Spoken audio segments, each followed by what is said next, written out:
What's the hardest part about working for yourself?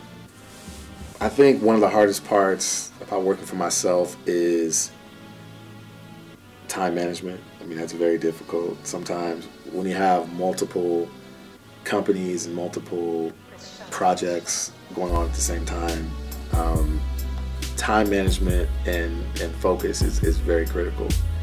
I have to really make sure that if I allot 5 hours to do something, like I have to actually do it in those 5 hours. It can't happen, 10 hours later. You have one of few Black-owned agencies. As I'm sure you know, African Americans make up a large segment of the consumer base, but you see a lot of corporations, especially in companies, who shy away from direct marketing to Black Americans or urban communities. Why do you think that is?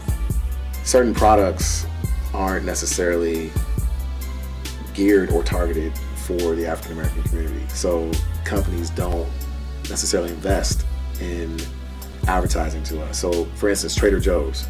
You never see a Trader Joe's in an urban environment, in a primarily Black environment. Trader Joe's is investing any dollars in our communities. So they're not necessarily looking to do that because they've made it clear that those aren't the areas where they're trying to place their stores. So not to say it's right or wrong, but that's a decision they've made, and therefore our community doesn't reach any sort of their target audience, as far as their demographics are concerned. So for me, I think that should be taken into account when you think about these dynamics. And frankly, they could be losing out on opportunity by not reaching our communities, like Starbucks.